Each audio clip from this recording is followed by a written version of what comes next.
இந்து அறநிலையத்துறையின் கட்டுப்பாட்டில் உள்ள பட்டுக்கோட்டை ரங்கநாதர் பெருமாள் கோவில் கணக்கர் தாக்கப்பட்ட சம்பவம் பெரும் பரபரப்பை ஏற்படுத்தியுள்ளது.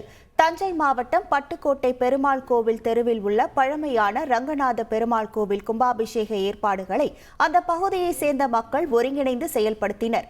SRS ராஜரத்தினம் மற்றும் அவர்கள் குடும்பத்தினர் முன்னின்று நடத்தினர். கும்பாபிஷேக நேரத்தில் பொதுமக்களும் அன்னதானம் மற்றும் கோவில் வழிபாட்டு முறைகளை கண்காணிக்கவும் வரவு செலவு கணக்கு சரிபார்க்கவும் ஒரு குழு அமைக்கப்பட்ட நிலையில் அந்த கமிட்டியின் சார்பில் பல முறைகேடுகள் நடப்பதாக கண்டறிந்த இந்து சமய அறநிலையத்துறை அதிகாரிகள் கோவில் செயல்பாட்டில் அவர்கள் தலையிடுவதை தடுத்தனர்.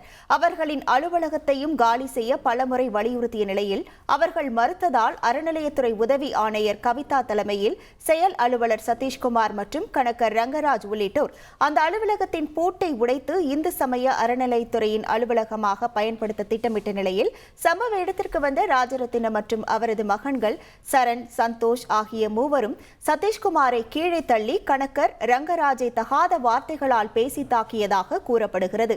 பலத்த காயமடைந்த ரங்கராஜ் மருத்துவமனையில் அனுமதிக்கப்பட்டார். காவல் நிலையத்தில் உடனடியாக புகார் அளிக்கப்பட்ட நிலையில் போலீசார் இதுகுறித்து விசாரித்து வருகின்றனர். கோவில் வளாகத்தில் வைத்து கோவிலின் செயல் அலுவலர் மற்றும் கணக்கர் தாக்கப்பட்ட சம்பவம் பெரும் பரபரப்பை ஏற்படுத்தியுள்ளது.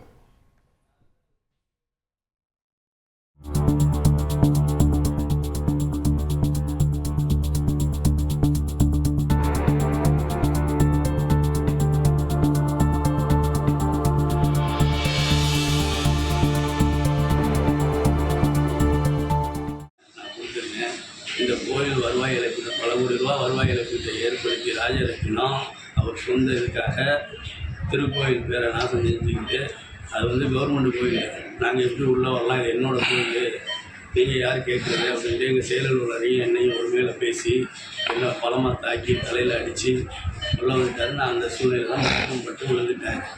இன்றைக்கி இல்லை, என்றைக்காக இருந்தாலும் உன் உயிரை நான் தான் கொள்ளுவேன் அப்படின்னா அவன் சரத்குமார் அப்படிங்க இன்றைக்கா இருந்தாலும் என்கிட்ட பல கோடி ரூபா காசு இருக்குது, அதை வச்சுருந்தேன் என்ன பண்ண போகிறேன், அவனை கூலிப்படையை வச்சு கொள்ளுவேன் அப்படின்ட்டு அவங்க அப்பா ராஜரத்தினம் என்கிட்ட சொல்லிட்டு இருக்குது. இன்றைக்கி இல்லை, என்றைக்கு எந்த ஒரு இயற்கைக்கு மாறாக ஒரு விபத்தை ஏற்பட்டாலும் ஏதாவது இருந்தாலும் இதற்கு முழுக்க காரணம் SRS ராஜரத்தினம் மற்றும் அவங்க பையன் சரத்குமார், சந்தோஷ், இவங்க தான். செய்திகளை உடனுக்குடன் தெரிந்து கொள்ள உடனே சப்ஸ்கிரைப் பண்ணுங்க.